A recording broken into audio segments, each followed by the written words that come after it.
Welcome to the Invite Health podcast, where our degreed healthcare professionals are excited to offer you the most important health and wellness information you need to make informed choices about your health. You can learn more about the products discussed in each of these episodes and all that Invite Health has to offer at www.invitehealth.com/podcast. First-time customers can use promo code podcast at checkout for an additional 15% off your first purchase. Let's get started. Did you know that back in the early 1990s, roughly a quarter of Americans self-reported that they were big consumers of fast food? Now we fast forward another decade and that number has gone up exponentially. We are now looking at a statistic closer to 40%. And this is Americans eating fast food on a given day. Now, why is this a problem? And we're going to look at the, caloric intake. We're going to talk about why it, leads to poor diet quality. Certainly, we know that for many Americans, this is quick, convenient. Oftentimes it's because they enjoy the taste of certain fast foods, and not every single fast food is technically a horrible option, but for the most part, we know that they are truly lacking the nutrients that we need in order for our bodies to function properly. So I want to get into some details today on fast food, talking about the, behavioral components to that, talk about the metabolic components to that. And much of the information is incredibly interesting. So I am Amanda Williams, MD, MPH, and let's get right to it. We know that just from looking at fast food consumption among adults in the United States, coming from the National Health Survey, which is then published through the Center for Disease Control, that roughly 40% of U.S. adults are consuming fast food. Now, there could be variables based upon age, but we also recognize that many Americans are partaking in the consumption of fast food on an everyday basis. So we have to really look at this, and we see the pattern, that trend. I remember even when I was real little, like going to, a McDonald's or a Burger King or something like that was not part of our every day or every week routine. I remember when my dad would take my sister and I off to Burger King, and it was kind of like, oh, this is a big treat. You'd go and you get the little kids meal and, the little toy that came with it. I think you're more excited about that than the actual food. But that wasn't something that we did on a regular basis because we ate at home all the time. Now, for many Americans, this has become quick, economically convenient, and also the way that they pump all of the bad carbs and the sugars and all of the bad fats into those foods. It is something that the American palate has become, in a way, almost addicted to. Now, this isn't just here in the United States. We know that our poor dietary pattern has kind of spread throughout the world. So we see this in other industrialized countries as well. And we know that the mass production of food and the over processing of food has been steadily increasing. And we're even starting to see this trend in developing countries as well. So when we look at some of the more alarming statistics, what they were able to do in one particular study, and this was through the Advances in Nutrition journal, was they were looking at the amount of Americans who reported eating at fast food restaurants weekly. And roughly, when they looked at those statistics, they found that number was even higher than what the CDC was reporting. And when they looked at just going to a fast food restaurant at least once per month, 80% of Americans were going to a fast food restaurant at least once per month.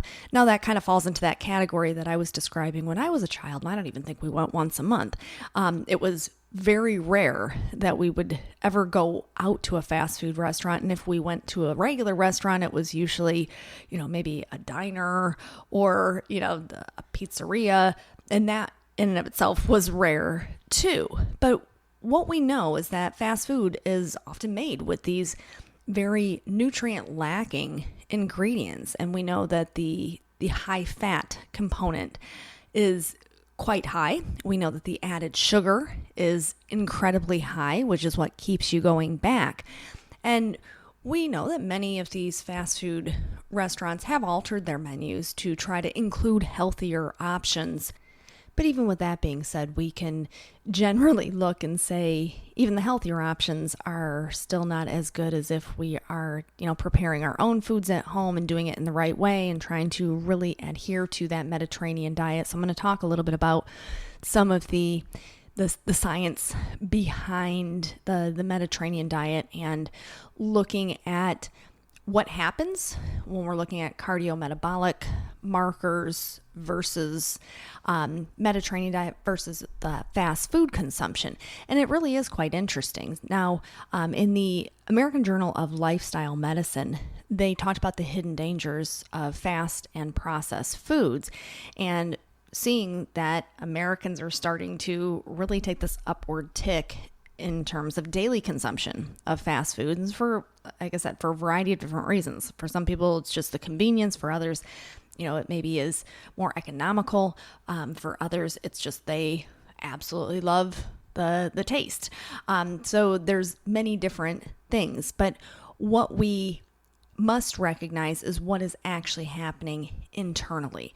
And we know that when we look at fast food pattern and cardiometabolic disorders, it is quite pronounced. So we can look at issues clearly with, obesity, overweight, prediabetes, diabetes, metabolic syndrome.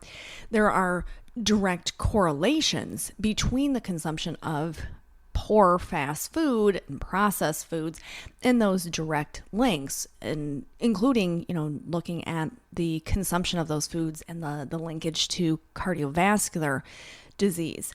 So we must start to recognize this and make changes in this country, but also worldwide, because as I mentioned, our poor dietary pattern is starting to seep out of our borders and go into other areas of the world.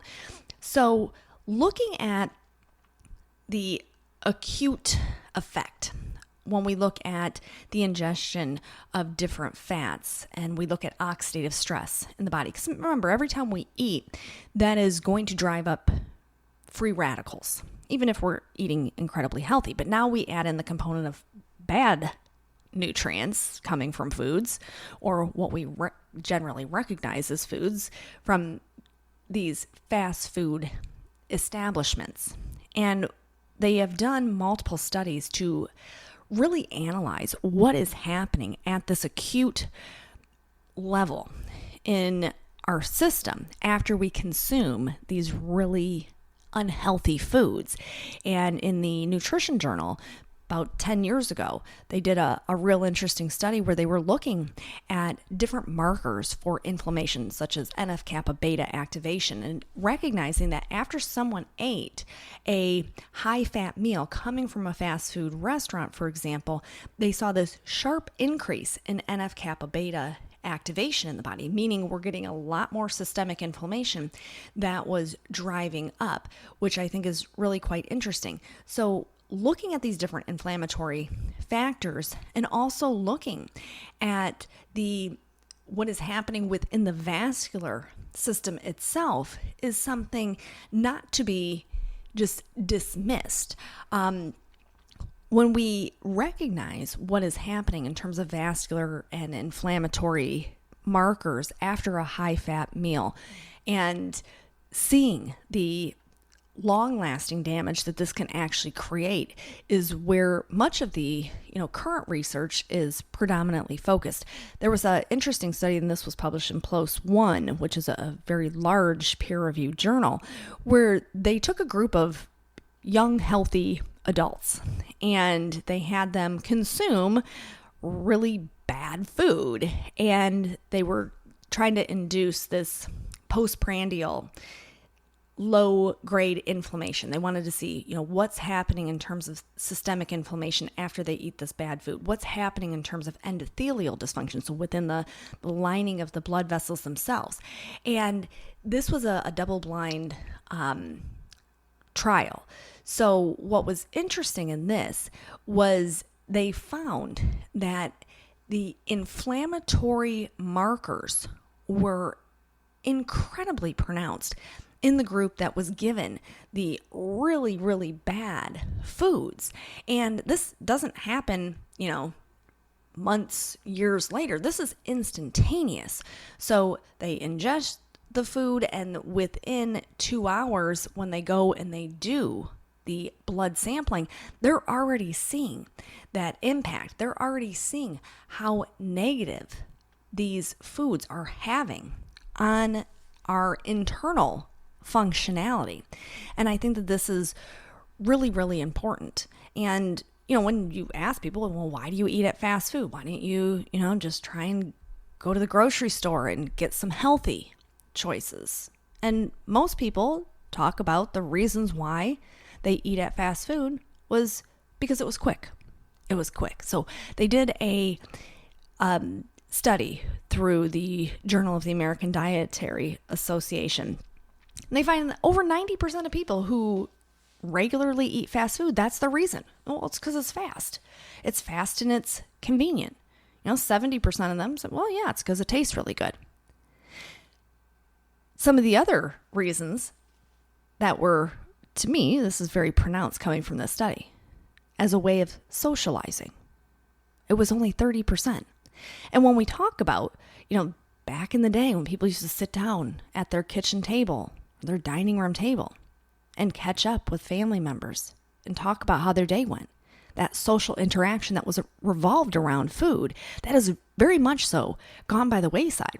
When you only have 30% of people who are regular fast food eaters, they say, oh no, it has nothing to do with the social effect. It's because it's quick, it's convenient, and because it tastes good. So how do we change that? How do we really start to look at the different patterns? Well, this is a major public health issue. And with me having a public health background, I certainly understand that we need to do a lot of education on nutrition in this country. So for me, coming from a science side, I look at the data, and we can look at the metabolic and those vascular effects of the Mediterranean diet, and recognizing that when people consume foods or adhere to a Mediterranean diet, those same markers for inflammation, those markers that are indicative of endothelial dysfunction, they don't go up. They are actually going down. Those high antioxidant foods that can fend off that oxidative stress, that can be driven up through just the process of eating, we see that going down. And so to look at this data and to see that with lifestyle modification, we can have a really profound effect on our cardiometabolic markers within the body. It would only make sense that, well, we should all be doing this. But this is the big hurdle.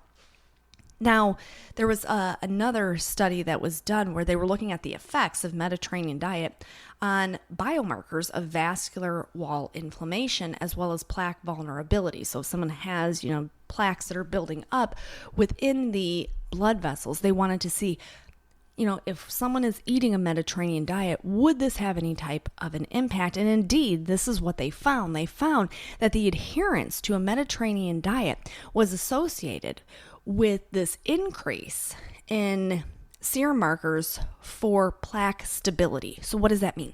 It means once they change their diet, their endothelial linings were starting to improve significantly. And they said this is why there is such a highly protective role of the Mediterranean diet against things such as heart disease. Looking at C-reactive protein levels, looking at interleukin levels, and seeing that when people were taking in the foods that are part of the Mediterranean diet, they had all of these really incredible and profound improvements. I think that this is an area, once again, that should not be overlooked. Here's another study that came out of PLOS One, looking at the effect of the Mediterranean diet versus fast food, because this is what we're getting at. So we're going head to head here. Let's take a fast food meal, let's take someone eating Mediterranean diet, and then let's look at their blood and let's see what's actually happening. And absolutely remarkable, looking at the improvements of blood markers in the people who were given the Mediterranean diet versus those who were consuming a really poor fast food diet. This is just one meal. This isn't multiple meals. This was a one-time, here you guys eat the burgers, fries, and the milkshake, and you over here, you're going to eat this really healthy food. And let's look and see what happens. And let's look at the markers for inflammation. Let's look at what's going on within the vascular system. But what was also interesting was that they found that immune regulatory factors were improved in the group that was given the Mediterranean diet. So what does that mean? It was not only helping with the inflammation, but it was actually helping your immune system, which makes a whole heck of a lot of sense because we're getting all of those appropriate nutrients, those antioxidants, those vitamins, those minerals. So at the end of the day, we know Americans, especially during this time, a lot of people are doing, delivery, getting their foods delivered at home, or maybe you're, calling ahead and then picking up your food because you're not going in and dining in. But just be wise, because we know the science is out there. We know that fast food, even when they are trying to give us healthier alternatives, is not as good and never will be as good as if we do our own preparation at home and we adhere to the Mediterranean diet. So do your body a favor, choose healthy, natural foods, organic when possible. Snack on things such as seeds and nuts and have fruits and vegetables every day. And your body will respond in kind. And this is a major issue, like I mentioned, in this country. But we know it's not even the hidden dangers of fast and processed foods anymore, because we have enough science to see the short-term effect, but also the long-term and the lasting negative health outcomes when we are choosing foods based off of X, Y, and Z that we shouldn't be choosing or consuming. So be wise, choose your foods smartly, and make sure that you are following as closely as you can to that Mediterranean diet. I want to thank you so much for tuning in to the Invite Health podcast. Remember, you can find all of our episodes for free wherever you listen to podcasts or by visiting invitehealth.com/podcast. Now, do make sure that you subscribe and you leave us a review. You can follow us on Facebook, Twitter, and Instagram at Invite Health, and we will see you next time for another episode of the Invite Health podcast.